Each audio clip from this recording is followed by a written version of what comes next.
नमस्कार दोस्तों, मैं राहुल मिश्रा और मैं आप सभी का एक बार फिर से स्वागत करता हूं आपके अपने चैनल माई पाठशाला में और पाठशाला रेलवे एग्जाम में।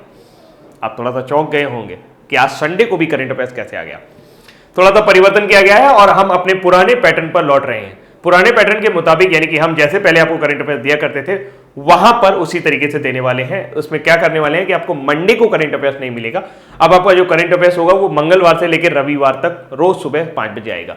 ऐसा इसलिए करना पड़ रहा है क्योंकि मंडे को जो करंट अफेयर्स होता है वो ऑफिस बंद होने की वजह से आपके लिए अपडेट नहीं आ पाता था और मुझे अक्सर ये करना पड़ता था कि मुझे कैमरे के पीछे रहकर वाली रिकॉर्डिंग आपको देनी पड़ती थी। लेकिन अब ऐसा नहीं होगा, अब मैं हर दिन आपके सामने रहूंगा।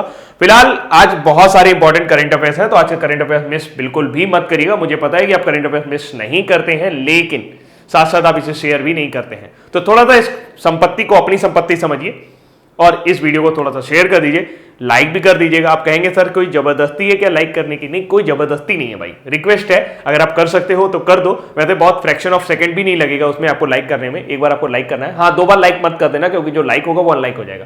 तो हाल फिलहाल शुरू करते हैं आज के करंट अफेयर्स। और सबसे अधिक वेतन पाने वाले सेलिब्रिटीज की सूची अभी जारी की है फोर्ब्स ने।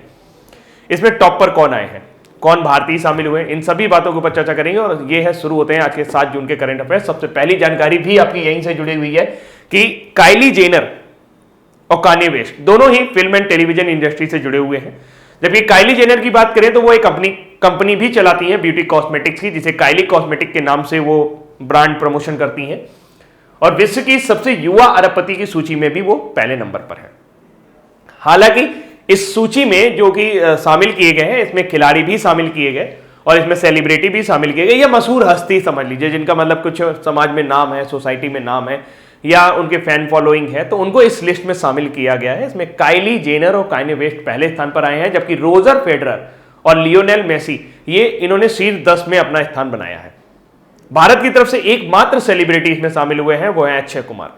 अक्षय कुमार जी की उम्र 52 साल है और उनको इस बार रैंकिंग भी इसमें 52 मिली है और उन्होंने 19 स्थान अपने गंवाए हैं। यानी पिछले बार वो 33वें नंबर पर थे और इस बार वो 52वें स्थान पर पहुंच गए हैं। वो अपनी रैंकिंग में खिसक गए हैं। जबकि पिछली बार जो उनकी इनकम थी वो 490 करोड़ बताई जाती है, जबकि इस बार 485 करोड़ पर ही वो 5 करोड़ का उनको लॉस हुआ है, या 5 करोड़ वो इस साल नहीं इनकम कर पाए। अक्षय कुमार जी का इंटरव्यू आया, उसमें उन्होंने कहा कि इस बार एक बार जब उन्होंने शुरू किया था कमाना, पैसा कमाना, तो उन्होंने सोचा था कि मैं सालाना केवल सिर्फ 10 करोड़ रुपए कमा लूं तो मेरी जिंदगी सुलभ हो जाएगी, उससे ज्यादा मुझे नहीं कमाना है। लेकिन एक बार 10 करोड़ कमा लिए तो फिर कब 100 करोड़ पे आया और फिर कब 200 करोड़ पे, मुझे खुद पता नहीं चला। तो ये इंसान की इच्छाएं हैं, कभी पूरी नहीं होती। तो उसी प्रकार से अक्षय कुमार जी भी बढ़ रहे हैं, लेकिन साथ साथ उनका नाम उन सेलिब्रिटी में शुमार होता है जो अच्छे काम भी करते हैं। जैसे कि कोविड-19 के दौरान उन्होंने 25 करोड़ रुपए दान दिए थे और इतना बड़ी रकम दान करने वाले वो पहले सेलिब्रिटी थे। हाल ही फिलहाल अगर अक्षय कुमार की बात करें तो उन्होंने इस सूची में जेनिफर लोपेज और विल स्मिथ जैसे बड़े सितारों को भी पीछे छोड़ दिया है। इवन एक मशहूर पॉप सिंगर है रिहाना, उनसे भी ज्यादा उनकी कमाई है। तो अक्षय कुमार 52वें स्थान पर है, लेकिन पिछले साल वो 33वें स्थान पर था, सूची में गिरे हैं। लेकिन इस बार सबसे पहले नंबर पर है काइली जेनर और कान्ये वेस्ट, जबकि रोजर फेडरर खिलाड़ियों की सूची में सबसे ऊपर नजर आए थे। लियोनेल मेसी जो कई सालों से लगातार टॉप पर थे, वो इस साल तीसरे नंबर पर नजर आए। अब चलते हैं अगली जानकारी की ओर। अगली जानकारी भी एक रैंकिंग से जुड़ी हुई है। यह रैंकिंग एशिया की सर्वश्रेष्ठ यूनिवर्सिटीज की रैंकिंग है। इस रैंकिंग को जारी किया है टाइम्स हायर एजुकेशन ग्रुप ने। इस रैंकिंग के मुताबिक चीन की सिंघुआ यूनिवर्सिटी जो है वो विश्व की एशिया की सबसे अच्छी यूनिवर्सिटी है, जबकि भारत की तरफ से सबसे अच्छा यूनिवर्सिटी है, सबसे अच्छा विश्वविद्यालय जो नजर आया है वो आईआईएससी बेंगलोर नजर आया है। आईआईएससी बेंगलोर को इस बार इस सूची में 36वां स्थान हासिल हुआ है, जबकि पिछली बार वो 29वें स्थान पर था। यानी कि इस बार उसकी रैंकिंग थोड़ी सी डाउन हो गई है। इसमें अगर देखा जाए तो कम से कम जापान की 110 यूनिवर्सिटी हैं जो टॉप पर है।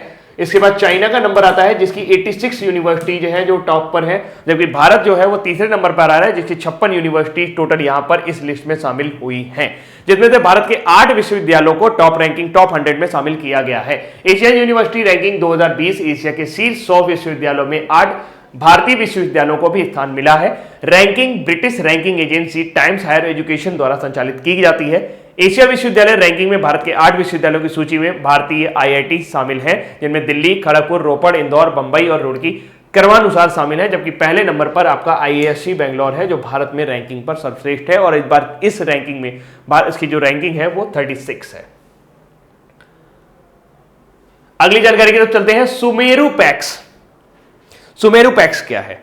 डीआरडीओ ने अभी हाल ही में एक ऑपरेटस डेवलप किया है। इस ऑपरेटस से क्या किया जा सकता है? ये एक बैग टाइप का होगा और वो ये पीपीई किट पर इंस्टॉल हो जाएगा। पीपीई किट होती है पर्सनल प्रोटेक्शन इक्विपमेंट। ये एक तरह का पूरा वस्त्र होता है जिसको डॉक्टर या जो भी आपके नर्सेज वगैरह होते हैं वो पहनते हैं। आपने देखा भी होगा इसका। तो उन्होंने शिकायत की थी कि इसको 30 से 45 मिनट से ज़्यादा नहीं पहना जा सकता। ऐसे में हमारे बहुत पसीना आता है, शरीर में नमी की मात्रा बढ़ जाती है, जिसकी वजह से काफ़ी सारी और स्वास्थ्य संबंधी परेशानी सामने आ सकती है। तो डीआरडीओ ने इस पर काम करना शुरू किया और उन्होंने सुमेरु पैक्स, पैक्स का मतलब है personal air circulation system, personal air circulation system. Sumeru का नाम अगर बात करें तो सुमेरु नाम आपने सुना होगा मेरू पर्वत के रूप में। ये हमारे इतिहास में और पौराणिक कथाओं में इसका नाम सुनने को मिलता है। कहा जाता है कि यहाँ पर जो पूरे विश्व की रचना करने वाले ब्रह्मा जी हैं और अन्य देवी देवता हैं वो इसी पर्वत पर निवास करते थे। ये भी कहा जाता है कि सूर्य जब ढल जाता है तो ये पर्वत ऑरेंज यानी कि सूर्य के कलर का चमकता है और दूर से दिखाई देता है। बहुत सारी ऐसी बातें हैं जो सुमेरु पर्वत से जुड़ी हुई हैं, तो उसी के नाम पर इसको सुमेरु पैक्स नाम दिया गया है। तो रक्षा अनुसंधान विकास संगठन ने सुमेरु पैक्स नाम से एक उपकरण विकसित किया है जो स्वास्थ्य कर्मियों के समक्ष व्यक्तिगत सुरक्षा उपकरण यानी कि पर्सनल प्रोटेक्शन इक्विपमेंट के प्रयोग के दौरान आने वाली समस्याओं को समाप्त कर पीपीई के प्रयोग को अधिक आरामदायक बनाएगा। अब अगर हम बात करें तो यहां पर इसकी समस्या के समाधान के रूप में डीआरडीओ ने सुमेरु पैक्स, जहां पे पैक्स शब्द का मैंने आपको बताया कि पर्सनल एयर सर्कुलेशन सिस्टम नाम से वायु संचालन प्रणाली विकसित की है। ये क्या होगा? इसमें एक फैन लगा होगा और ये अंदर की जो भी गर्म हवा है उसको बाहर भेजेगा, जिससे आपका जो शरीर है उसको ठंडा रखने की कोशिश की जाएगी। आप ऐसा समझ सकते हो कि छोटा मोटा वेंटिलेटर टाइप इन्होंने बनाया। वेंटिलेटर क्या कह सकते हैं? इसे एग्जॉस्ट कह सकते हैं, ज्यादा सही वर्ड होगा, एग्जॉस्ट टाइप का कुछ बनाया है। और इसका जो वजन है वो लगभग आधा किलो का है और ये छोटे बैग के रूप में प्रयोग किया जा सकता है। इसे आप अंदर से ऐसे बैग के रूप में पहन लीजिए और फिर उसके ऊपर आप पर्सनल इक्विपमेंट किट पहन लीजिए, बाकायदा ये अपना आपका काम करेगा। डीआरडीओ की बात करें तो डीआरडीओ की स्थापना सन 1958 में हुई थी और वर्तमान समय में इसके जो हेड हैं वो जी सतीश रेड्डी हैं। तो फिलहाल सुमेरु पैक्स किसने बनाया है, ये क्या है, आपको समझ में आ गया होगा। ये पीपीई के अंदर हवा को एक सर्कुलेशन बनाए रखने का एक किट है। आरबीआई ने एक पेमेंट इंफ्रास्ट्रक्चर डेवलपमेंट फंड बनाने की घोषणा की है। किसने की है? आरबीआई ने। क्या बनाने की घोषणा की है? एक पेमेंट इंफ्रास्ट्रक्चर डेवलपमेंट फंड। आप सभी समझ सकते हैं पेमेंट का मतलब क्या होता है। पेमेंट का मतलब होता है भुगतान, और इसका इंफ्रास्ट्रक्चर डेवलप करने के लिए एक फंड बनाया गया। किस तरह का इंफ्रास्ट्रक्चर की बात कर रहे हैं? देखिए, भारत में कई तरह के सिटी हैं। अगर हम उनकी बात करें तो जनसंख्या के आधार पर आप उन्हें टीयर 1, टीयर 2, टीयर 3 से लेकर टीयर 6 तक बांट सकते हैं पॉपुलेशन के आधार पर। भारत में ज्यादातर जो सिटी है टीयर 1 एंड टीयर 2 है, जहां पे जनसंख्या लगभग 1 लाख से ज्यादा है। और ऐसे में टीयर 1 सिटीज में भी आपने ये देखने को मिलेगा कि वहां पर बहुत सारी ऐसी सुविधाएं उपलब्ध है जिसमें आप बिना नगद के भी अपना लेन देन कर सकते हैं। चाहे वो एटीएम हो, चाहे वो आपका नेट बैंकिंग हो, चाहे वो आपका पीओएस मशीनें हो। लेकिन जो टीयर 6 या टीयर 5 के आसपास की जो शहर हैं, जैसे पूर्वोत्तर राज्य जो हमारे हैं, जहां जनसंख्या बहुत कम है या बहुत विरल बसा हुआ है पूरा, तो ऐसे में वहां पर भी डिजिटल भुगतान को पहुंचाने के लिए एक नए इंफ्रास्ट्रक्चर की जरूरत है और इसको बढ़ावा देने के लिए 500 करोड़ रुपए का एक फंड डेवलप किया गया है। 500 करोड़ रुपए का फंड जो है ये उन दुकानदारों को पहुंचाया जाएगा। उन दुकानदारों को पीओएस यानी कि पॉइंट ऑफ सेल मशीनें पहुंचाई जाएंगी। पॉइंट ऑफ सेल मशीनें आपने देखी होंगी, जब आप कहीं पेट्रोल वगैरह भराने जाते होगे तो एक मशीन आपको मिलती है जिसमें कार्ड स्वैप कर लेते हो, तो वही पॉइंट ऑफ सेल मशीन है। ये छोटे छोटे दुकानदारों को दी जाएगी ताकि उनका भी डिजिटल फाइनेंशियल इंक्लूजन में योगदान हो सके। यहां पर मैंने बात की डिजिटल फाइनेंशियल इंक्लूजन, यानी कि जो लोग भी हमारे वित्तीय समावेशन में हैं, जो लोग भी लेन देन का हस्तांतरण करते हैं, जो भी लेन देन करते हैं, पैसे रुपए का लेन देन करते हैं, वो उसको डिजिटली करने लगे।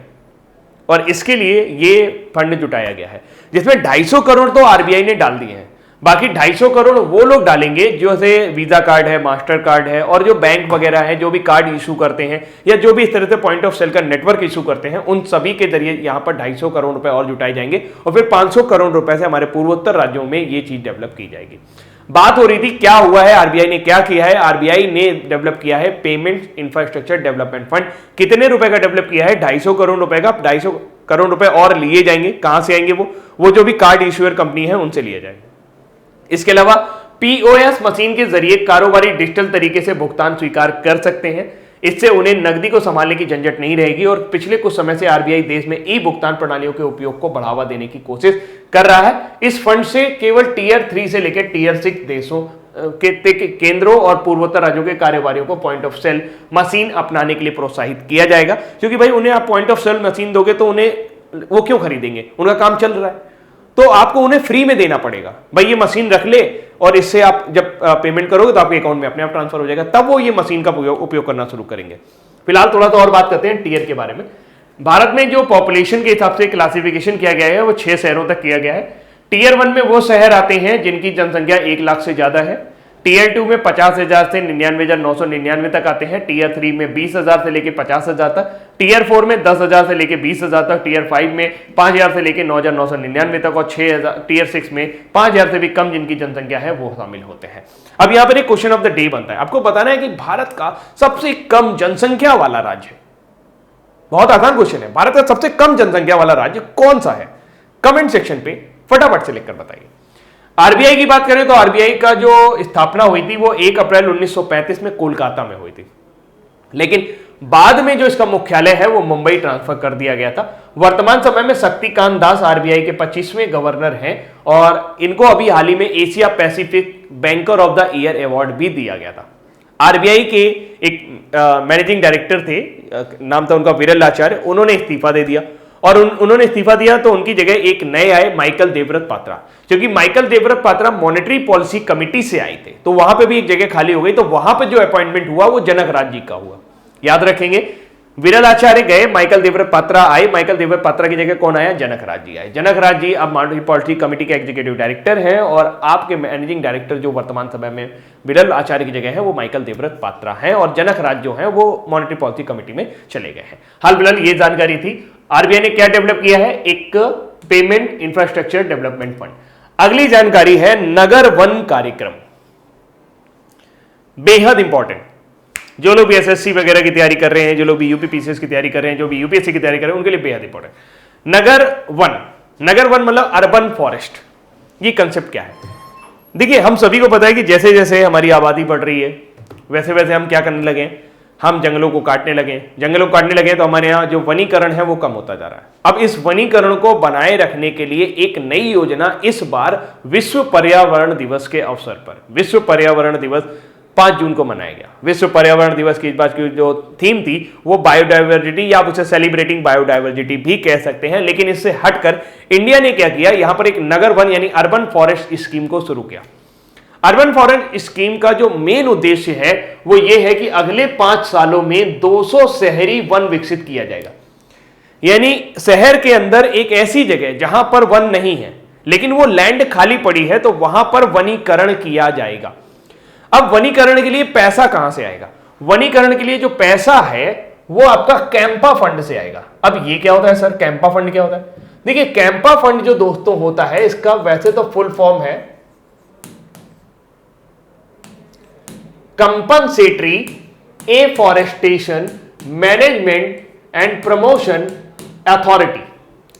कैंपा फंड का फुल फॉर्म क्या हो गया? Compensating afforestation fund management and planning authority, sorry planning authority. Compensation afforestation management, compensation afforestation fund भी है यहां पर, fund managing and planning authority. ये क्या है? ये एक एडहॉक संस्था है। ये फंड डेवलप कैसे किया जाता है? मान लीजिए आप कहीं पर माइनिंग करना चाहते हैं लेकिन वहां पर पहले से वन लगे हुए, तो ऐसे में आपको जितनी एरिया में आप माइनिंग करना चाहते हो, जितनी एरिया में आप एफॉरेस्टेशन यानी अवनीकरण करोगे, यानी जितना आप वहां से वन हटाओगे उतने एरिया में आपको वन लगाने के लिए पैसा देना पड़ेगा।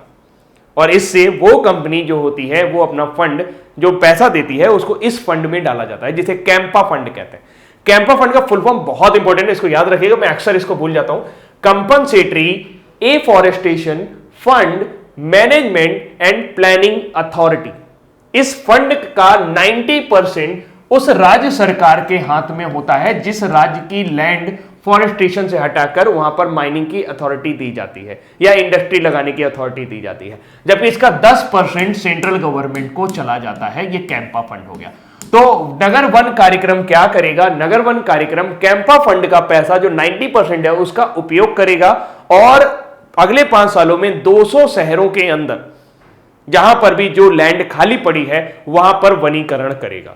अच्छी योजना है, बढ़िया योजना है। आई थिंक आपको सारी चीजें समझ में आ गई होंगी। 2-4 टेक्निकल टर्म है यहां पर कि इसका उद्देश्य क्या है कि अगले 5 वर्षों में 200 शहरी वन विकसित करना है, साथ साथ कैंपा फंड का इसमें उपयोग किया जाएगा।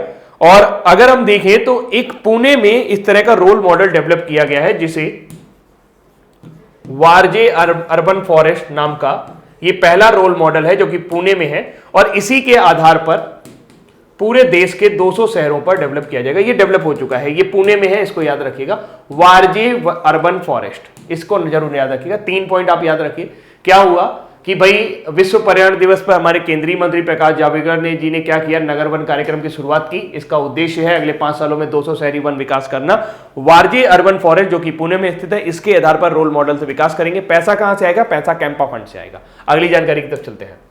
अगली जानकारी है, जो तस्वीर आप देख पा रहे हैं, यह है किरण मजूमदार शाह। इनको अभी हाल ही में ऑस्ट्रेलिया के सबसे बड़े नागरिक सम्मान से सम्मानित किया गया था, लेकिन अब इन्हें क्या किया गया है? बायोगॉन के संस्थापक और अध्यक्ष प्रबंध निदेशक को वर्ष 2020 के लिए EY वर्ल्ड एंटरप्रेन्योर के रूप में नामित किया गया है। यह पुरस्कार सस्ती जीवन रक्षक दवाओं के सार्वभौमिक उपयोग को बेहतर बनाने के लिए और इस तरह से दुनिया को बदलने के लिए उनके योगदान को मान्यता देने के लिए दिया गया है। इसमें 41 देशों के लगभग 46 एंटरप्रेन्योर को शामिल किया गया था, जिसमें से ये अवार्ड किरण मजूमदार शाह को दिया गया, जो कि बायोकॉन की MD हैं, जिनको अभी हाल ही में ऑस्ट्रेलिया का बेस्ट सिविलियन अवार्ड दिया गया था। इन्होंने जो ये बायोकॉन जो है, ये दवा जेनरिक दवाएं बनाने वाली कंपनियां हैं जो महंगी दवाओं को बहुत सस्ते दामों में बना रही है।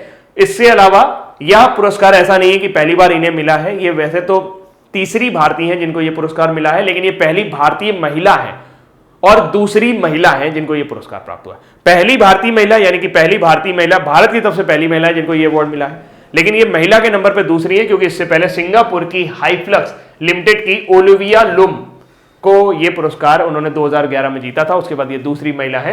इसके अलावा उदय कोटक और नारायण मूर्ति को भी ये पुरस्कार मिल चुका है। उदय कोटक को 2014 में ये पुरस्कार मिला था, जबकि नारायण मूर्ति को ये पुरस्कार, इन्फोसिस के संस्थापक नारायण मूर्ति को ये पुरस्कार 2005 में मिला था। उदय कोटक जी के बारे में बात करें तो कल हम लोगों ने इनके जुड़ी हुई एक न्यूज देखी थी कि उदय कोटक जी को CII यानी कि कन्फेडरेशन ऑफ इंडियन इंडस्ट्री यानी भारतीय उद्योग परिसंघ का अध्यक्ष बनाया गया है। इन्होंने विक्रम किर्लोस्कर जी की जगह ली है। ये कल ही अपॉइंटमेंट मैंने आपको पढ़ाया, याद आ गई होगी सारी चीजें। चलिए, तो EY वर्ल्ड एंटरप्रेन्योर पुरस्कार किसको मिला है? किरण मजूमदार शाह को मिला है। अगली जानकारी है, under 17 world FIFA world cup कहां होने वाला है? भारत में होने वाला है। कब होगा? 17 फरवरी से लेकर 7 मार्च तक ये भारत में आयोजित किया जाएगा।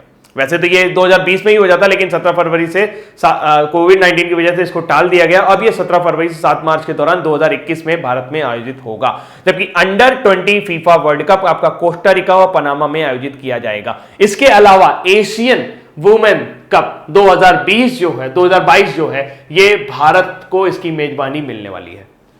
यह 1979 के बाद दूसरी बार है जब टूर्नामेंट का आयोजन भारत में किया जाएगा। कौन से टूर्नामेंट का आयोजन? 2022 या 2020 वुमेन्स एशियन कप। मेजबान के रूप में भारत टूर्नामेंट के लिए ऑटोमेटिक रूट के योग्य हो जाएगा, यानी अपने आप ही उसे ये मिल जाएगा। भारत को 2022 महिला एशियाई कप की मेजबानी के अधिकार देने का निर्णय AFC महिला फुटबॉल समिति की बैठक में लिया गया। टूर्नामेंट में 8 टीमों, पहले इसमें 8 टीम खेलती थी, अब इसमें 12 टीम खेलेंगी। एशियाई फुटबॉल परिसंघ की बात करें यानी एशियाई फुटबॉल कॉन्फेडरेशन की बात करें तो वर्तमान समय में इसके अध्यक्ष हैं शेख सलमान बिन इब्राहिम अल खलीफा। मुख्यालय इसका कुआलालंपुर मलेशिया में है। इसकी स्थापना मनीला फिलीपींस में हुई थी और इसका मूल संगठन फीफा है। और इस समय अगर इसके विजेता की बात की जाए यानी एशियाई फुटबॉल विश्व कप की बात की जाए तो मौजूदा समय में इसका जो विजेता है वो जापान देश है। तो हाल फिलहाल 2022 का वुमेन एशियन कप जो है ये भारत में खेला जाने वाला है। इसके अलावा अंडर 17 फीफा वर्ल्ड कप है, वो भी आपका भारत में खेला जाने वाला है। विश्व आर्थिक मंच जनवरी 2021 में ट्विन समिट की मेजबानी करने वाला है।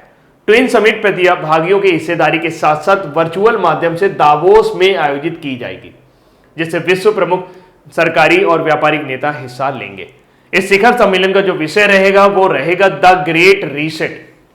दावोस शिखर सम्मेलन में वैश्विक सरकार व्यापार जगत के प्रमुख नेताओं को एक साथ लाया जाएगा और ग्रेट रीसेट संवाद पारंपरिक सोच की सीमाओं से परे जाकर सोचने के लिए प्रोत्साहित करेगा। द ग्रेट रीसेट विश्व आर्थिक मंच और HRH the Prince of wealth की एक संयुक्त पहल है। द ग्रेट रीसेट डायलॉग के तहत वर्ल्ड इकोनॉमिक फोरम का digital platform uplink sustainable development goals के लिए क्राउड सोर्सिंग इनोवेशन द्वारा योगदान देगा। तो हाल फिलहाल विश्व आर्थिक मंच जो है ये 2021 की इसकी मेजबानी करने वाला है। वर्ल्ड इकोनॉमिक फोरम कहां पर करेगा? दावोस में।